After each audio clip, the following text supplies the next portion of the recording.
Hello and welcome to On the Agenda, a semi-monthly podcast by the City of Reno that quickly updates you on actions taken at the recent council meeting and checks in with various departments to keep you up to date with happenings within the halls of City Hall. I'm AJ from the City of Reno's communications team. Usually with me is City Manager Jackie Bryant, but she is unfortunately unavailable today. But fortunate for us, we get Assistant City Manager Ashley Turney. Hello, Ashley Turney. Hello, AJ. Thanks for having me as a stand-in today. This is your first podcast you've ever done, right? Debut. Probably one and only. Depending on my performance today, you may not let me back in. We're going to start with me, you, Chief Cochran. We're going to make one about food. It's going to be great. You're going to love it. Sounds great. So today, our guest speaker will be telling us what all the noise is about. But before we get started, we're going to hear some highlights from the council meeting that happened on Wednesday the 19th. Here with those highlights is Assistant City Manager Ashley Turney. Thanks, AJ. This week's council meeting was a good one. We had a large agenda to get through. Here's a few highlights. First off, council accepted a grant from the state of Nevada for $100,000 to purchase rapid flashing beacons to improve pedestrian safety in our community. Huge thank you to the state of Nevada Department of Public Safety, Office of Traffic Safety for that generous grant. Super important to keep everyone in our community safe. Council heard quite a few department items, including public safety presentations from the Reno Police Department about McCarran Boulevard, downtown enforcement, and e-bike safety, along with some financial updates on the general fund, which we've discussed in this podcast before. There was also a presentation and discussion regarding engaging with the Reno Aces for renegotiation of all of the agreements regarding the baseball stadium. We're really excited about that as we know the importance of keeping baseball in our community for decades to come. It's something for families and the community to come downtown, so we're excited about that item. I was going to say I'm a little upset. We had Wolfie there, but we didn't have Archie show up. Oh, it's fine.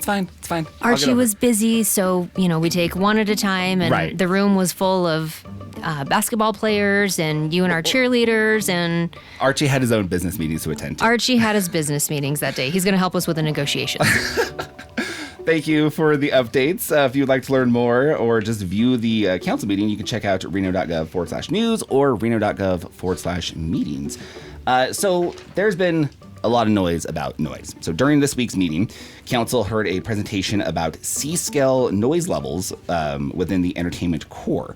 Here to discuss that a little bit further is Assistant Director of Development Services, Angela Foose. Good morning, Angela. Welcome to the podcast. How's it going today? I'm excellent. Thank you so much for having me today. So give us a little bit about what this all was. Give us a little overview of the current noise regulations in Reno and kind of what prompted the review by City Council, which we have to specify. This was a presentation. It was. It was not an ordinance introduction. That is correct. And thank you for saying that. There's a lot of misinformation out there. This actually stems back going back to June. We had presented an item to council on the topic. At that point, it was on live entertainment. Mm-hmm. And noise was kind of a side topic of that. It wasn't the focus. And as we were talking about live entertainment, some of the challenges we have, which is downtown in general with our nightclubs and bars and that 24-hour vibrancy, the topic of noise came up, and council asked us to do some additional research. And so, number one, they said, well, how loud is it in downtown Reno on a regular basis? And we don't want to talk about A scale. We want to talk about C scale. That is that kind of booming bass. And so they said, can you get some information to help us better understand how loud it is today? Secondly, they said, what are the rules today? So what do we have the ability to enforce related to noise today?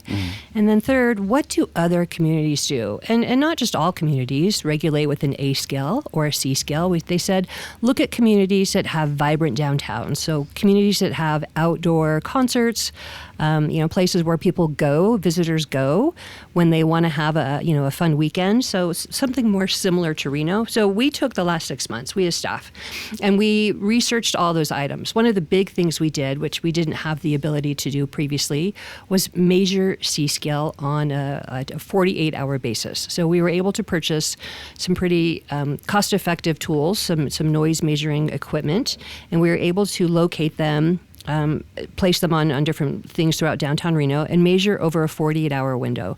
So that was different than what we had before, which was, our code enforcement team would just go out with a handheld device and measure noise, but we didn't have the ability to download that data. Now we have the ability to download the data. It measures noise every 10 seconds. So we're able to get some really, actual factual data rather than more anecdotal data. So what did the recent noise measurements in downtown reveal? We took 12 separate weekends between June and October, and we measured different events at different locations. So some of the things we looked at was when we have outdoor concerts, whether it was at the J Resort or something on the Believe Plaza, what were the noise levels? And it varied depending on what type of concert it was. Probably the loudest concert we had in all of this summer, within the last 6 months, was a big concert on the Believe Plaza. So that was something that the Reno had been working on that was not related to J Resorts.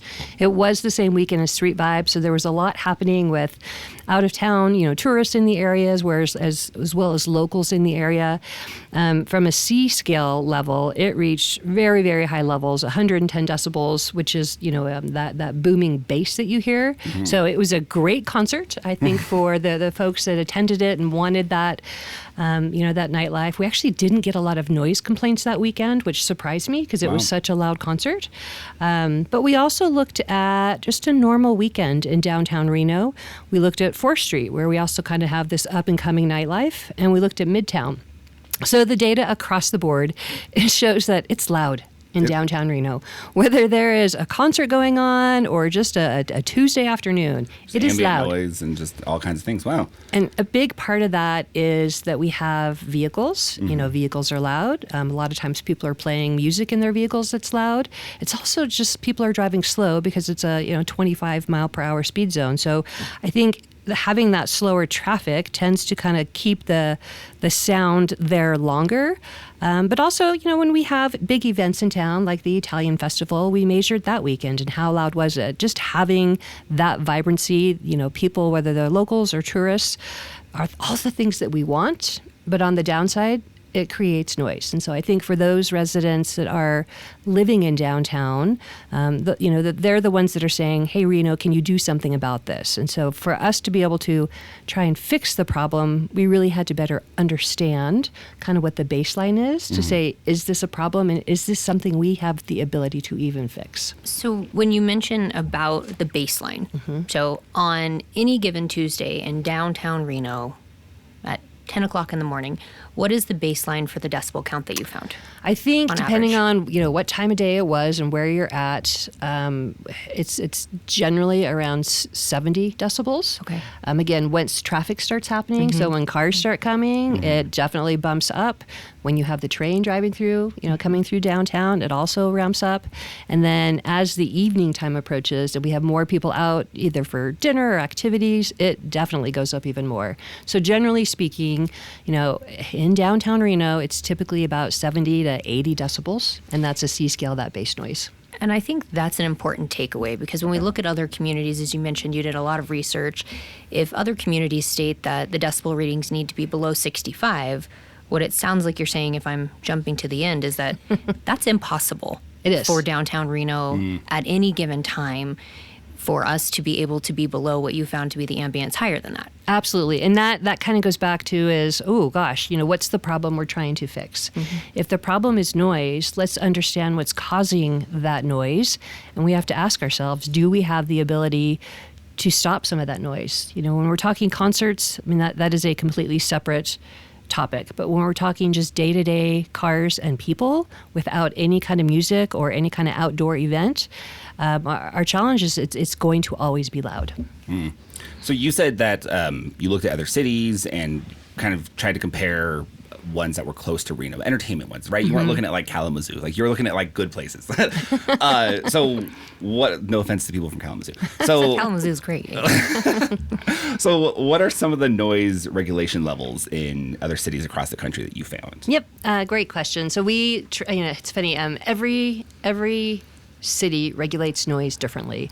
So a lot of the cities that we looked at did not regulate using a C scale noise ordinance. It was all based on A, which is that loudness, not the bass.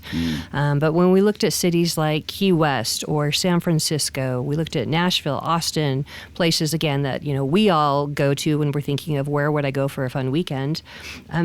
They varied. Most of them by far had specific noise regulations for their downtown or entertainment districts that were allowed to be much louder than the residential. That was kind of universal across the board. Pretty much all residential zoning areas have a a higher threshold for noise, that we want, those areas to be quiet compared to your entertainment districts or your downtown districts. So that by far was universal. I think the other thing was enforcement. So most of the cities we looked at had actual enforcement departments that focused on noise. And some of them were done through like a health and safety department or through an environmental department. Again, these are departments that we don't have those types of departments. Mm-hmm. We have a police department that does different kinds of enforcement. We have a code enforcement team that enforces, our zoning code regulations. But we don't have a separate department that focuses on noise. So something we can definitely think about. Bigger picture, this is the question of how much resource, meaning time, money, staff, do we want to invest in the topic of noise? So Reno's unique, right? It's different from other cities. So how does Reno's noise regulations and nightlife hours differ from other cities, and what impact does that have? Yeah, the other kind of the big difference that's unique to Reno is that we are a 24-hour town, and that is unique. There are some cities out there that allow, bars to be open, let's say past 2 a.m., but by far the biggest difference between us and everybody else is that we allow 24-hour nightlife. When we even look at some of these bigger cities, the Nashville, the Austins, the Key West areas, those also close typically around 2 a.m. There's certain districts where they're allowed to stay open till 3 or 4, but I think the only place I found really with a high nightlife that you can stay open 24 hours is New Orleans. So I think anyone that's been to New Orleans knows that it is not a quiet area. It's a loud, booming area with lots of entertainment and lots of people. And we are by no means New Orleans, right? That is, we're not Bourbon Street. And I think sometimes we do forget that, there's not many cities that have what we have, 24-hour entertainment. Mm-hmm. So our biggest challenge then is, well, how do we kind of meet in the middle? We want to see more residents moving into downtown and wanting to live in downtown, but we also have to understand that Reno was built on that 24-hour nightlife, and we can't expect these bars to shut down.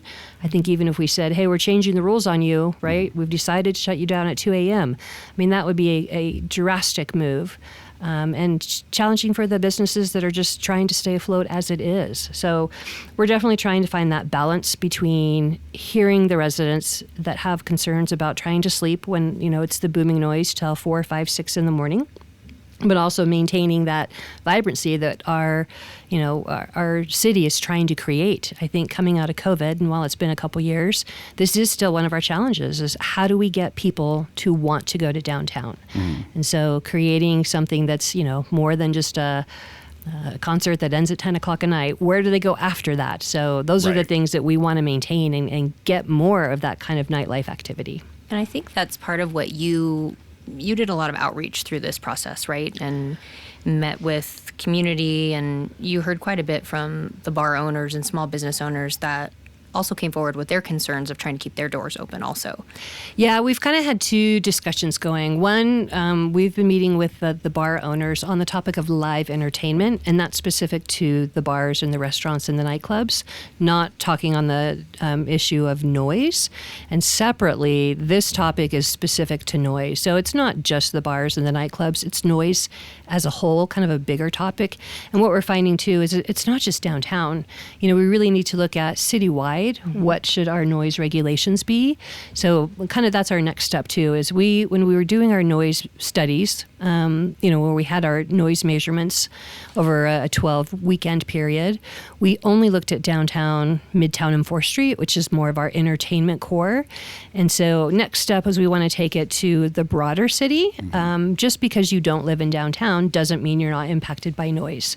Depending on, what busy street you live near, whether it's McCarran or Keystone, you may have this similar impacts to noise. Same with North Valleys. North Valleys at one time was just a lot of open space, and now as more houses have been built and cars and industrial, they deal with a lot of noise challenges as well. So I think for next step for us is we're going to take it further, look at noise throughout the city, and try and get a baseline understanding of how loud is our city, and bring that back to council and say, is this something we want to change or something we want to try and navigate differently than we're doing now? Because, like you said, you could be near a business that's loud. You could be near the airport. You could be my neighbor and have to deal with me singing so loudly on the weekends when I'm cleaning. All kinds of loud things happen in our city.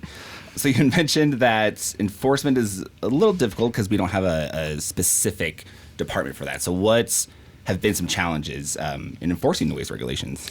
Our code enforcement is based on complaints. So they don't actively go out and look for issues. So when we get a noise complaint, let's say it's a Friday night, there's something happening and a neighbor complains, we usually don't get the information till Monday when we're back at work. So obviously the noise has stopped by then. So then we have to set up a time where we think that same noise is going to be happening again.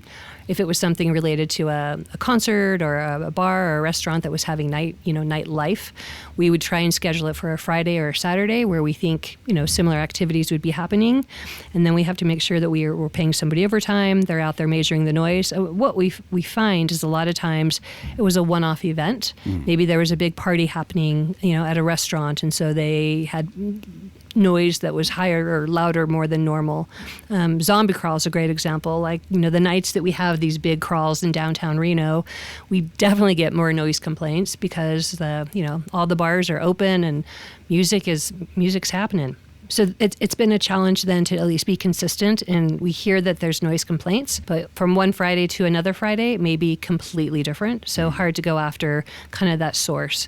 I think our other challenge is sometimes it's just loud all the time. Second Street's a great example. We have typically 3 or 4 bars that are open till 3, 4 o'clock in the morning on Second Street, so it's a loud street with a lot of bars. If we were trying to find the source of the noise, I don't know that there's one in particular business that we would go after, because it's everyone that's open those times of night or mornings has noise, and they keep their doors closed, but every time they open their door there's noise coming out. And then let's also not forget just the people, the people that are standing in line or just walking around. They're generally loud. Right. What else are you going to do? So what are council's recommended next steps as it relates to noise? So at Wednesday's council meeting, this was just a presentation by staff, so there was no formal action taken. And kind of next steps is we need to do a deeper dive on noise citywide. Like I said, we'd focused on downtown, and we realized that it's not just a downtown issue, it's beyond that. So we're going to spend the next couple months trying to get some better noise measurements and better understand what the rest of the city is in terms of noise. I think the other challenge we have is weather. So in the wintertime, noise travels differently compared to the summer. So realistically, the measurements that we get in these colder temperatures is very different compared to the summertime. So I think, to be fair, we'll probably extend this out into the summer and get a better idea. And it's kind of a good comparison too, right? We can measure in January and do the measurement again in July and see what the noise levels look like, to even do a comparison to help understand how weather and temperature plays a role in noise. I think it's been my favorite little tidbit about this whole thing about noise is that people are learning that weather affects noise very differently. Sadly, Angela, we are out of time, though. Is there anything else that you feel the citizens of Reno should know about noise or about your department or anything else going on? No, I think, again, we just kind of want to let people know that our intent is not to change the rules or to create a new noise ordinance at this point. Our goal is to get a baseline understanding so we can then have information and help give council that data to make informed decisions. Awesome. Thank you, Angela, for joining us on the agenda. Before we sign off, Assistant City Manager Ashley Turney, why don't you tell us a little bit about what residents will see on the next council agenda, which is in December. Yes. Council will be on a short break for the Thanksgiving holiday, and then they'll return on December 3rd and December 10th for back-to-back meetings before taking a break for the December holidays. During the December 3rd meeting, Council will be discussing quite a few things. They'll consider awarding a contract for the Hilltop Park Ball Field, don't say that 3 times fast, Lights Project, and one for the Riverside Drive Berm Restoration Project. Both of these will improve access to the public spaces for residents. There will be a potential ordinance adoption related to the Historic Landmark Overlay Zoning District for the Luella Garvey House, and the Truck Regulations Ordinance will also be prepared for adoption. Council will have a public hearing regarding a potential ordinance related to child care centers. Also, one thing to note that I'm excited to talk about is the redevelopment agency will be reviewing another TIF application. This is a tax increment financing. This is something you've talked about before on the podcast. We're excited as we re-energized the redevelopment agency last August that we've been able to bring forward a few projects. This one is going to be a 200 market rate unit housing project. And the TIF reimbursement agreement, again, they'll pay their taxes and then request a portion of that as reimbursement. The request is for better pedestrian access and improvements around this housing development, as well as greater access to the river. Oh, nice. So this will be something that will be in front of the redevelopment board on December 3rd. So if you have any questions about TIF, definitely go listen to episode 6 or 7. One of the episodes. That Just feels listen right. the whole season. It's great. Listen the whole season. We're great. Those of us we get very excited about all the redevelopment tools that are in the toolbox as we work to make sure that we've got vibrant spaces, as Angela talked about, with noise is one of those things that we have to sort out as we are creating a more active, vibrant space. And you mentioned special events, and we're excited to host and house many of those. We had over 300 special events in our downtown area last year, which is also leads to greater conversation and noise as we've just got more folks coming down. So we're excited to have that, and you can check all that out on our website. Awesome. Thank you for joining us and being our co-host for the day. I appreciate you letting me be a stand-in. Jackie's a pro at these, so that's something I'll just have to keep taking notes from her. And You did great. One day you'll invite me back. You did Angela great. just has such great stuff to share, so I Yeah. I just listened to her. I didn't have any questions. I I didn't have know. anything to add. I was like, this is great. Angela's going. I'm info. like, what's the next question? Oh, I gotta get asked that. Oh, no, it's me. If you want to learn more about the city of Reno, always check out our website at reno.gov. You can sign up for the Reno reports, also on our website, reno.gov, or just check out reno.gov/meetings for everything on the agenda.